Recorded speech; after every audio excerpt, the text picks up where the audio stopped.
Question 15, which of the following karyotypes is most likely associated with this condition? All right, everybody loves DNA. Genetics. I hate these questions, but this one is a great logic question. Let's start at the top. 22-year-old woman presents with vaginal bleeding and severe nausea. She states she is approximately 10 weeks pregnant. The gestational age is always important. Based on her last menstrual period, on exam, her uterus is palpated significantly larger than expected for dates. Okay, so larger than 10 weeks, but her last menstrual period was 10 weeks ago, so she could only possibly be 10 weeks pregnant, assuming they're correct on this, and they usually are. They're never going to mislead you with that. Just assume the numbers they give you are correct. Ultrasound reveals a heterogeneous mass with multiple small cystic spaces and no visible fetus. With beta HCG markedly elevated, so definitely, allegedly pregnant, but not really when you have looking inside the uterus and see multiple small cystic spaces. So this is just classic pathognomonic for your molar pregnancy. Another way they can tell it to you is the snowstorm appearance on ultrasound. Snowstorm or cysts in the uterus, especially in a uterus that's larger than what is expected for gestational age with HCG that is higher than expected, is molar pregnancy. So then we have to figure out the karyotype. How do we do that, right? So think about your molar pregnancies. You've got your complete and your partial. All right, so complete versus partial molar pregnancies. The difference here, this is where the memory comes into play, like definitely memorization, but this is also logic question too. So let's scroll over some sweet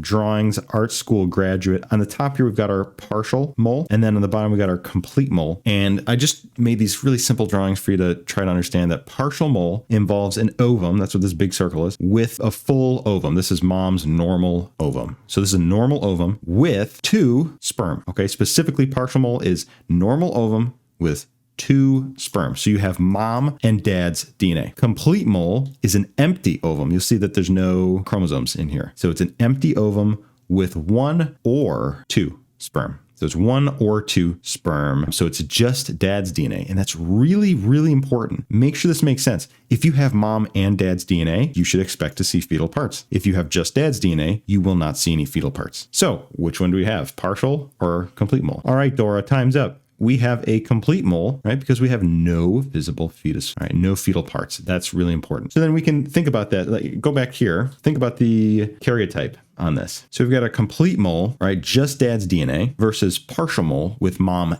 and dad's DNA.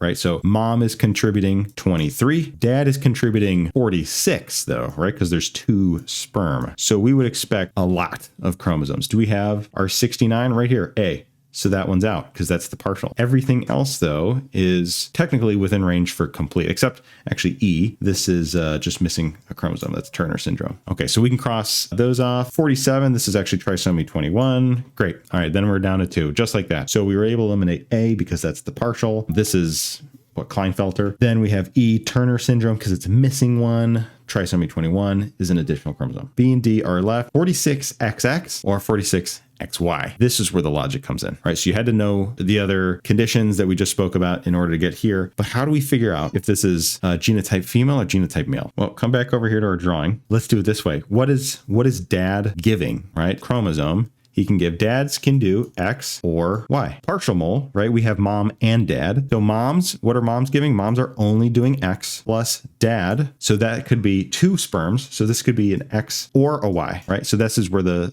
possible Klinefelter comes from. Or you could have XXX or XYY with a partial mole. With a complete mole, there is no mom, so there's no guarantee having an X, right? Assuming we're just doing just one sperm, there's no guarantee of an X. So when these sperm get in here, right, how are you going to make anything at all? It's the sperm comes in and then makes 2 copies of itself. It replicates. This is one option, or you get 2 that come in. That's the other option. So either 1 sperm comes in and replicates or 2 sperm come in. That's where the genetic material is coming from. So you're either going to have an exact duplicate, 23 plus 23 of itself, or 23 from 1 sperm and 23 from another sperm. Which of those 2 is most likely? Getting 2 sperm to fertilize the same empty egg or getting 1 sperm to fertilize an empty egg? It should be the 1 sperm. It's just much more likely to get 1 sperm that comes in and then replicates itself. So we're thinking then, if we have just 1 sperm replicating itself, how could you possibly get XY